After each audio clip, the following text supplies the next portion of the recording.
For my digital storytelling children's literature review, I decided to focus on the popular American children's author and illustrator Richard McClure Scarry.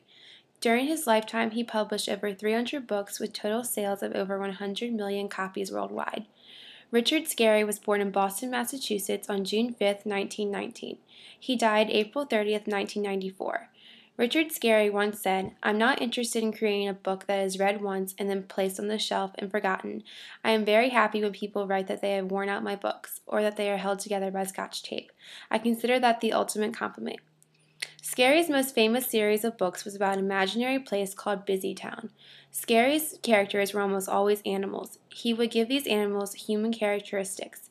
His books include almost every animal that you could think of. By reading some of his books, you can tell that he enjoyed writing about animals, everyday life, and life lessons. The first book, Cars and Trucks and Things That Go, published in 1951, portrays many different kinds of machinery that move. The pig family is headed to the beach for a picnic. On the way, they encounter every vehicle known, from the garbage truck to the bulldozer, and many imaginary vehicles as well, such as the pumpkin car and the bromocycle. Each page provides kids with opportunities to make up stories and describe situations. For example, will Officer Flossie catch Dingo? Every page has detailed illustrations, and kids will want to spend hours trying to find Goldbug on each page. This book would be useful to use in the younger grades. I would read the story out loud to my class and have them look for Goldbug on each page. Kids would love to make up their own stories about cars and trucks. The second book, Best Storybook Ever, published in 1963, is a collection of entertaining stories and poems involving many of Richard Scarry's animal characters. It includes a collection of stories, nursery rhymes, fables, and illustrated topical word lists covering such subjects as numbers, alphabets, manners, seasons, and more. The pages are packed full with animals at work and play.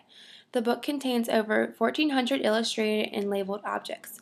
I would use this book in a kindergarten class. It would teach lessons on many different basic concepts that kids need to learn at an early age. The third Richard Scarry book, What Do People Do All Day, published in 1968, shows and tells what busy people do every day. Some examples are build houses, sail ships, fly planes, and grow food. I would use this book to introduce the idea that adults have occupations. Kids would be eager to participate by telling what their parents do. Most likely they would have some prior knowledge about what people do all day. A follow-up activity could even involve parents coming to school to talk about their different jobs. The fourth book, Richard Scarry's Best Word Book Ever, published in 1965, begins with the alphabet. It then continues from home to school and covers everyday objects and broad concepts. Kids will love to point out all of their favorite things such as toys, trains, cars, and occupations, just to name a few.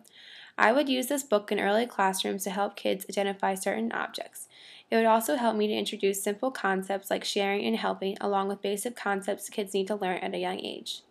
The fifth book by Richard Scarry, Busy Town, published in 1970, discusses how a busy town is run.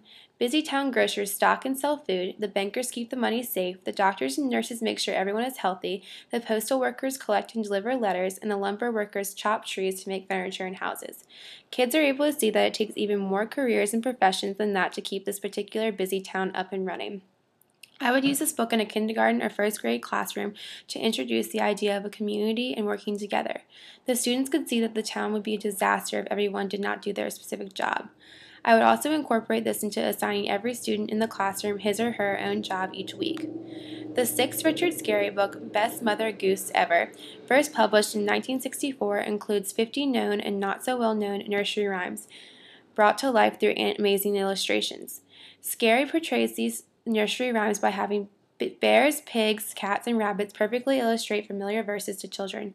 From Hey Diddle Diddle to Peter Peter Pumpkin Eater, this book is fun for all ages to see famous nursery rhymes come to life. No matter what grade I end up teaching, Mother Goose will be a part of my classroom. Most of all, young children enjoy hearing a nursery rhyme now and then. If I were to incorporate this into my classroom, I might have my students write their own nursery rhymes and draw illustrations with some of Richard Scarry's infamous animal characters. Seventh Richard Scarry book, Best First Book Ever, published in 1979, includes Scarry's classic animal characters introducing simple learning concepts and over 700 new words. It introduces the alphabet, counting, shapes and sizes, colors, parts of the body, months of the year, manners, nursery rhymes, and more. This book is perfect to have in a kindergarten classroom when children are beginning to look at pictures and identify words linked with those pictures. They are also beginning to learn basic concepts about different content areas. If possible, I would provide each student in my class with this book to keep. The eighth book included in the Busy Town series is Richard Scarry's Best Christmas Book Ever, published in 1981. It is about Christmas time in Busy Town. Firefighters are stringing lights, stores are crowded, and everyone is in a merry mood. Through a series of delightful illustrated stories, Richard Scarry is able to portray holiday cheer. This book includes songs, games, and instructions for making a great gift for Grandma. These would be great tools to utilize in the classroom. I would make sure to incorporate other holidays, not only Christmas, into the different activities. This book would be great for a kindergarten or first grade class around the holiday season. The ninth book by Richard Scarry, Great Big Schoolhouse, published in 1992, is a great book to read on the first day of school. Scarry creates a warm, friendly, and comforting classroom for Huckle the cat. The kids are able to follow Huckle through his first day of school. He joins his classmates on the school bus, meets his teacher, Miss Honey, learns the alphabet, new vocabulary, numbers, the days of the week, and the hours of the day. Scarry also has Huckle engaged in recess, show and tell, and some other unexpected adventures. I would read this book to my class on the first day of school, help those who are maybe nervous about the first day. This book would help students to see that school can be fun. The final Richard Scarry book, Best Counting Book Ever, published in 1975, introduces numbers and counting from 1 to 100 as Willie Bunny counts all the things he sees in one day. This book helps children learn how to count. The entire book takes a lot of attention, so it is a book that I would not read to the entire class. I would use parts of it when teaching counting of certain numbers. It goes up to 100, so it could be used over the course of a few lessons. It also may be more suitable for individual instruction. Overall, Richard Scarry books are timeless. I can remember my parents reading them to me when I was younger. I have seen them more recently in the bookshelves of kids I babysit and at some schools I have observed during field. His legacy is living on. I will make use of them both in my future classrooms and with my own kids one day. With their bright illustrations, simple text, and gentle lessons on sharing and tolerance, Scarry stories have helped kids grow up and relate to people around them.